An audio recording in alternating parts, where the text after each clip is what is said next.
ये गारंटी नहीं, ये घंटी है इनकी। 2024 का लोकसभा का चुनाव शुरू हो चुका है। 19 अप्रैल यानी पहले चरण का मतदान पूरी तरीके से कंप्लीट हो चुका है। ऐसे में प्रधानमंत्री के ट्वीट ने पूरे देश में भूचाल सा ला दिया है। सोचिए, कुछ जगह तो ऐसी भी रह गई हैं जहां पर मतदान नहीं हुए।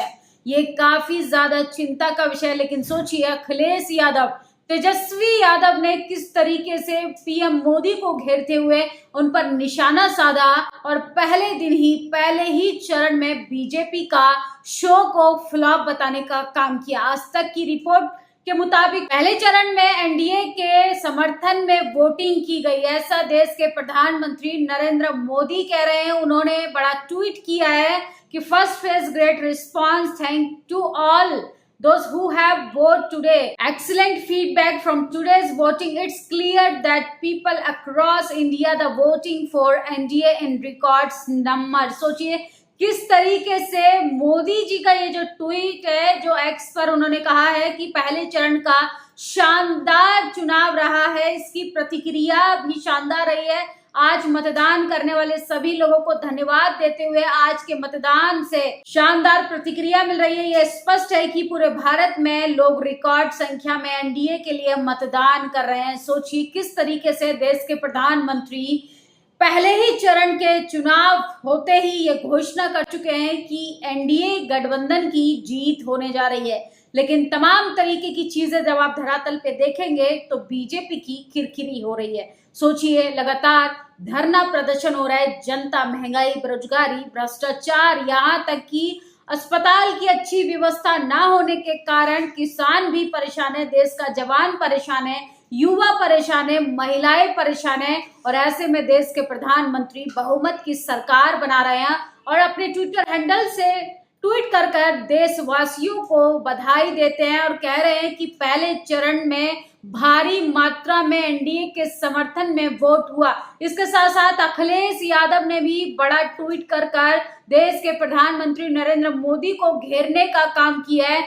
जिस तरीके से देश के प्रधानमंत्री लगातार बहुमत की सरकार बना रहे हैं, वहीं दूसरी ओर भारतीय जनता पार्टी आचार्य संहिता की धज्जियां उड़ाते हुए किस तरीके से वोट समेटने का काम कर रही है। सोचिए, प्रभु राम के तस्वीरों के नाम पर वोट मांगा जा रहा है।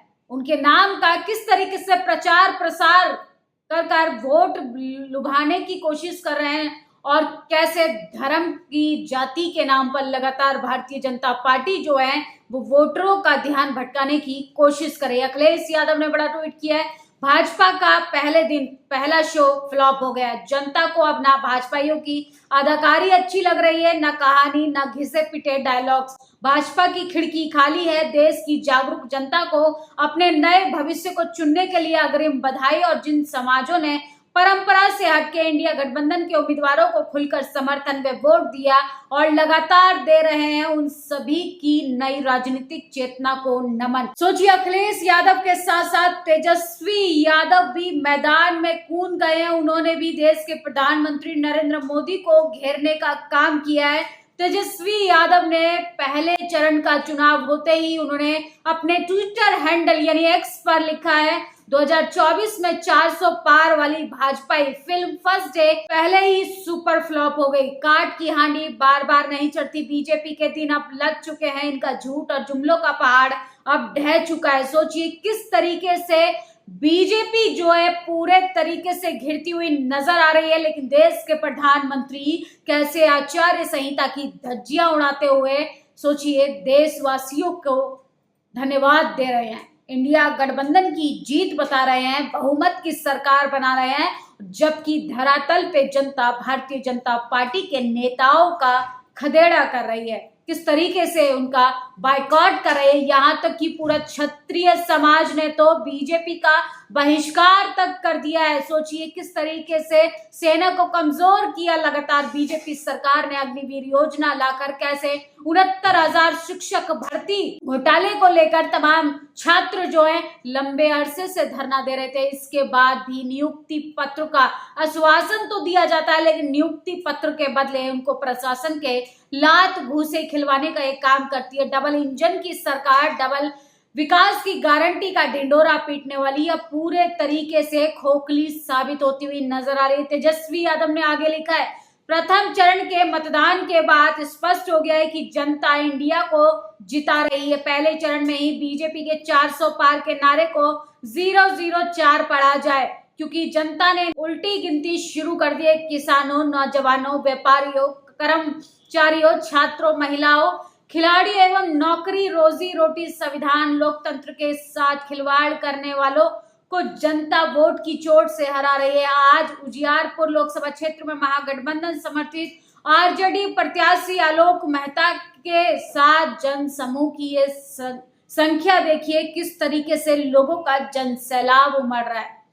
और भारतीय जनता पार्टी बहुमत की सरकार बना रही है। ईवीएम तोड़े गए हैं, मणिपुर में तो आगजनी हो गई है। सोचिए, गोलियां चल गई हैं पोलिंग बूथ पर, नागालैंड में वोटिंग तक नहीं हो पाई है। देश के प्रधानमंत्री मणिपुर पर बात नहीं कर रहे हैं। इनको ना जाने बहुमत की सरकार, बहुमत का जो जनाधार है, इनको समर्थन कैसे मिल रहा है, ये तो यही जाने। इसका मतलब या तो मशीन सेट हो चुकी है या इन्होंने अपनी हार को पूरे तरीके से एक्सेप्ट करना शुरू कर दिया है। श्रीनिवास, सोचिए, यूथ कांग्रेस के नेता बड़ा ट्वीट कर मोदी को रिस्पांस किया है। मोदी जिस तरीके से इंडिया गठबंधन की जीत बता रहे हैं, वहीं दूसरी ओर तमाम लोग जो है वो जिस तरीके से मोदी एनडीए गठबंधन की जीत बता रहे हैं, वहीं दूसरी ओर विपक्षी नेता जमकर मोदी सरकार पर निशाना साध रहे हैं और साथ ही इंडिया गठबंधन की जीत जनता की जीत बताने का काम कर रहे हैं। 24 का चुनाव में जनता अपने वोट से चोट करेगी। सोचिए,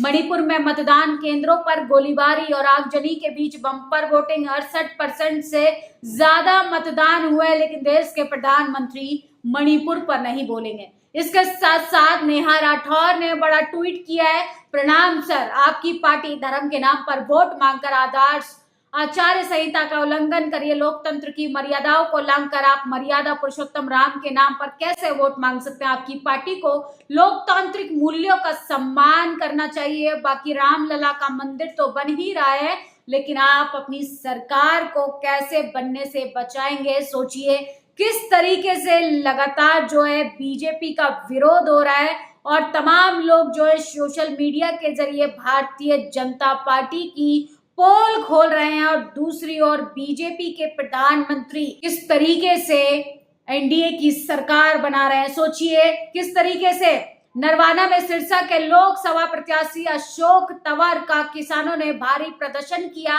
कांग्रेस के कुछ सवाल हैं जिसके बीजेपी नेताओं के पास उत्तर नहीं। मोदी जी ने अपने लिखित वादे एमएसपी की गारंटी का कानून क्यों नहीं बनाया? सोचिए, शुभकरण को गोली क्यों मारी गई? किसानों पर फर्जी मुकदमे क्यों दर्ज हुए?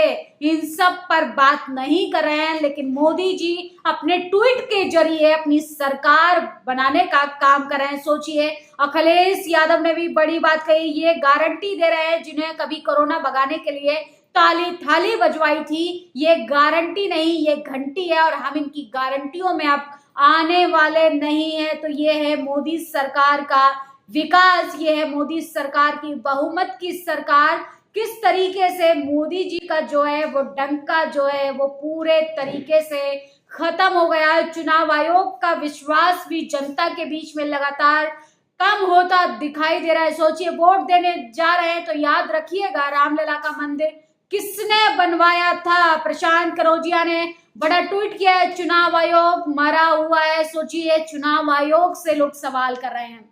इलेक्शन कमीशन ने तो बकायदा अपनी प्रेस कॉन्फ्रेंस में कहा था कि इस देश में लोकतंत्र को मजबूत बनाना है, जनता की आवाज को मजबूत बनाना है, न्यूट्रल तरीके से चुनाव होना चाहिए, शांतिपूर्ण तरीके से ये चुनाव को, इस चुनावी उत्सव में तमाम जनादेश जो है वो भागीदारी करे और अपना वोट जरूर डाले। लेकिन सोचिए, वही राम के नाम पर किस तरीके से बीजेपी लगातार आचार्य संहिता की धज्जियां उड़ा रही है, किस तरीके से हिफाजत कर रही है, पूरे तरीके से जनता के सामने आ चुका है। लेकिन इलेक्शन कमीशन को लोग लगातार घेरने का काम कर रहे हैं और किस तरीके से बीजेपी की पोल पूरे तरीके से खुल चुकी है। 10 साल बेमिसाल नहीं, बल्कि 10 साल जो हैं वो लोगों के लिए काल साबित हुए और इसके साथ साथ तमाम लोग जो है सोशल मीडिया पर मोदी सरकार का विरोध भी कर रहे हैं और पहले चरण का मतदान को प्रधानमंत्री का फ्लॉप शो कह रहे हैं। तेजस्वी यादव ने, अखिलेश यादव ने भी देश के प्रधानमंत्री मोदी को घेरने का काम करे। भिवानी महेंद्रगढ़ से बीजेपी के लोकसभा प्रत्याशी चौधरी धर्मवीर सिंह का महेंद्रगढ़ के गांव में विरोध। ग्रामीण बोले 5 साल कहाँ थे, अगर नेताजी कभी गांव में आ गए होते तो जवाब देते। सोचिए कैसे बीजेपी के लोकसभा प्रत्याशियों को काले झंडे दिखाए जा रहे हैं, कैसे विरोध हो रहा है। और देश के प्रधानमंत्री कह रहे हैं कि एनडीए की सरकार बनेगी। पहले चरण में एनडीए के समर्थन में जनता ने टूट कर वोट किया है। असल में जनता बीजेपी का बहिष्कार कर रही है, जनता बीजेपी का त्याग कर रही है, जनता बीजेपी से परेशान हो गई है। जनता बीजेपी के साथ साथ इलेक्शन कमीशन पर भी सवाल खड़ा कर रही है कि जाति के नाम पे, धर्म के नाम पर लोगों की तमाम श्रद्धाओं का मजाक बनाकर देश के प्रधानमंत्री प्रभु राम का गलत इस्तेमाल कर रहे हैं और इलेक्शन कमीशन हाथ पे हाथ रखकर बैठा है। फिलहाल तो बीजेपी का पहले दिन मतदान का जो शो था, मतदान का जिस तरीके का रवैया रहा, उसमें तो बीजेपी पूरे तरीके से फ्लॉप हो गई है। अब देखते हैं 6 चरण और बाकी हैं, बीजेपी की क्या स्थिति रहेगी। जगह जगह ईवीएम तोड़े गए, जगह जगह धरना प्रदर्शन हुआ। सोचिए लोगों को वोट नहीं डालने दिया जा रहा। मणिपुर की तो इतनी ज्यादा बुरी हालत है कि देश के प्रधानमंत्री मणिपुर पर मां तक नहीं बोल पा रहे हैं। इस खबर पर आप लोग अपनी प्रतिक्रिया जरूर दीजिएगा। शुक्रिया। नेशनल दस्तक की आपसे गुजारिश है कि अगर इसको बचाना चाहते हैं तो नेशनल दस्तक को सब्सक्राइब करने के लिए रेड कलर के सब्सक्राइब बटन को दबाएं, फिर बेल आइकन की घंटी दबाएं। नेशनल दस्तक को बचाने के लिए बहुत जरूरी है कि हर खबर को शेयर करें, लाइक करें, कमेंट जरूर करें।